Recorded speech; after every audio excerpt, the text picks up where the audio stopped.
Hello everyone. In that short video, I would like to tell you a couple words about converting the advantage. How to convert the advantage, what principles should you follow, and later I will also show you one practical example. But let's start with some theory, because I think it happened to everyone that you were up on the material. For example, you were up a piece, but later you had got a problem how to transform your advantage, how to change your material advantage into a win. So you need to know that you should follow couple basic principles. There are three absolutely basic principles that you should follow, and that they will make it much easier to change into win your advantage. So first of all, you should simplify the position. By simplifying the position, I mean that you should exchange pieces, not pawns. Don't exchange pawns. That refers especially to the endgame, that if you exchange pawns in the endgame, it's going to be easier to make a draw. So when you're down, exchange pawns. But when you're up on the material, try to exchange pieces, because you are making your advantage relatively bigger. Let's imagine there is a middle game, you have got 30 points, opponent has got 27. So that means that you're up 3 points. So that means, for example, you're up a minor piece. If you exchange couple of pieces, and let's say you have got 15 points, opponent has got 12. So this is still 3 points, but because there are like less pieces, less points on the board, your advantage is relatively bigger. So this is the first thing. Second thing that is also very important is that you should avoid unnecessary risk. So try to avoid any complications, because every complication may lead into your mistake. It's much easier to make a mistake in the complicated positions. So, and if you have got the advantage, you just want to find a simple path for the win. So avoid any complications. By the way, when you're down on the material, try to make position more complicated and try to confuse your opponent.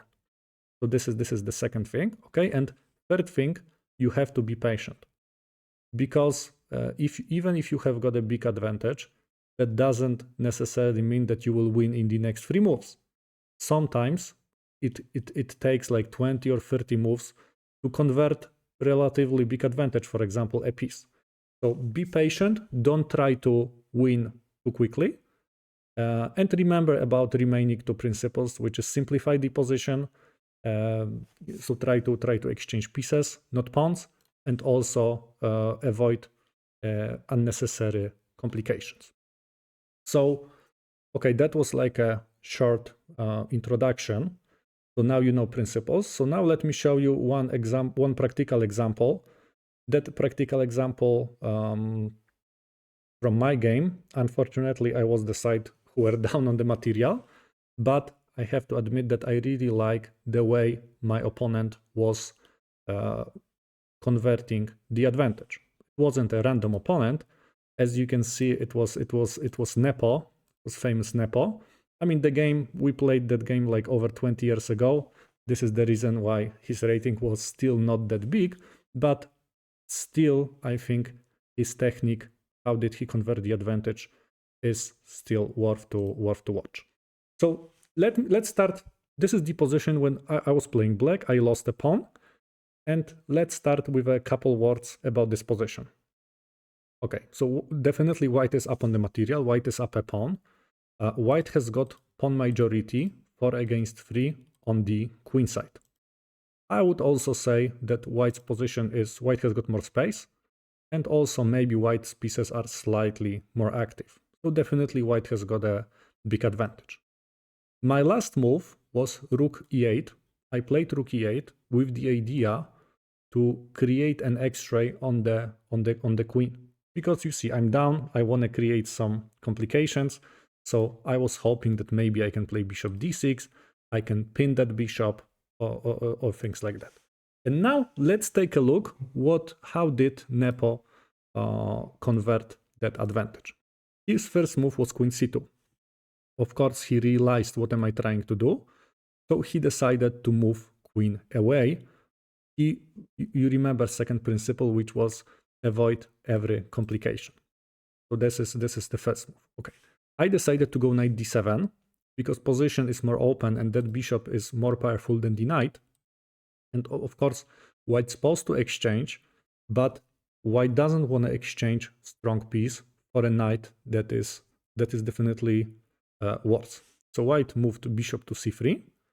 Okay, I decided to go bishop f6. I really was afraid of that bishop, so I decided to go bishop f6. But of course, white follows the first principle, which is exchange. And now bishop for a bishop, it does make definitely more sense for white to do. So bishop captured there. Okay, and now white goes rook to e1. White neutralizes my rook that was controlling the open file. By the way, this is the only open file on the board right now. But also white offers an exchange.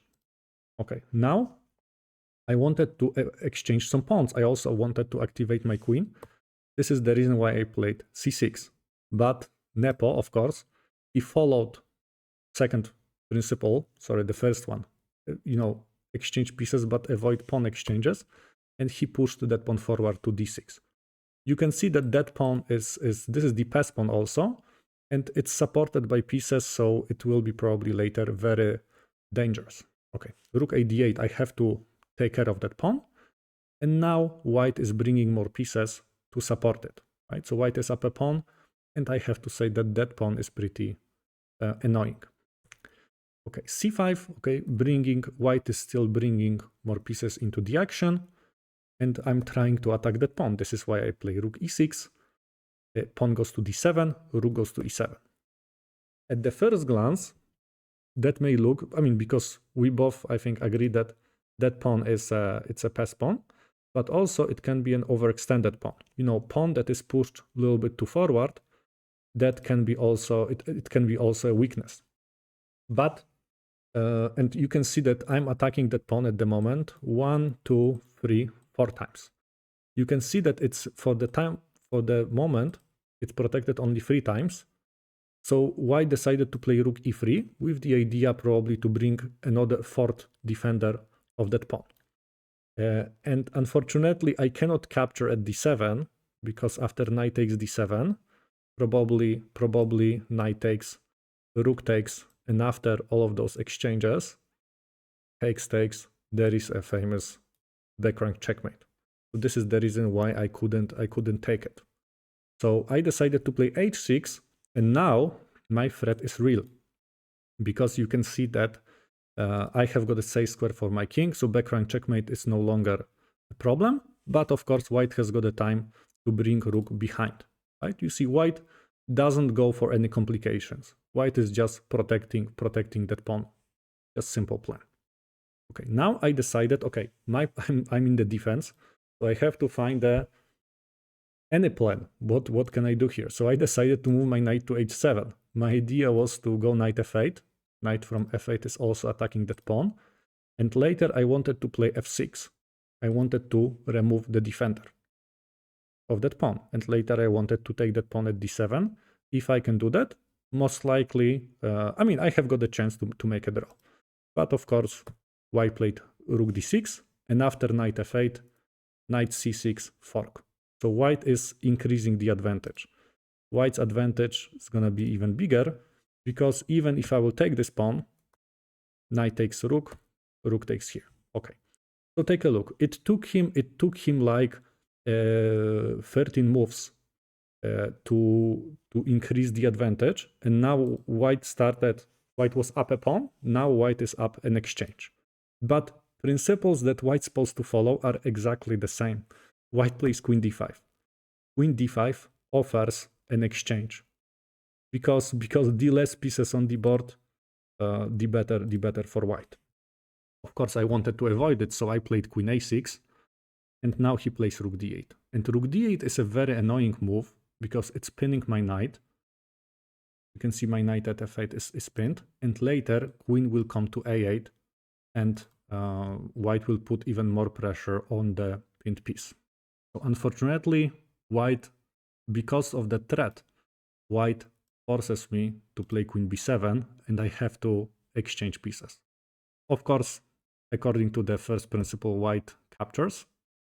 Okay, and rook goes to e8. White wants to bring even more pieces into the 8th rank.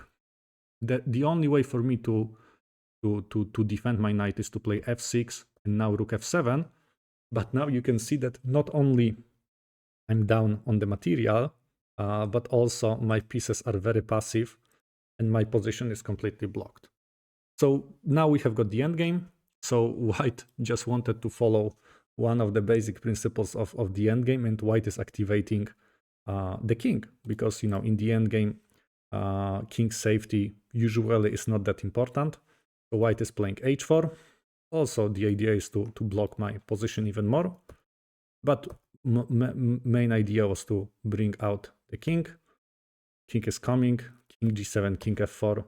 And at the moment, I decided to resign because I didn't see any hope for me. Because white's king is coming. Later, white's king is coming. I cannot stop it.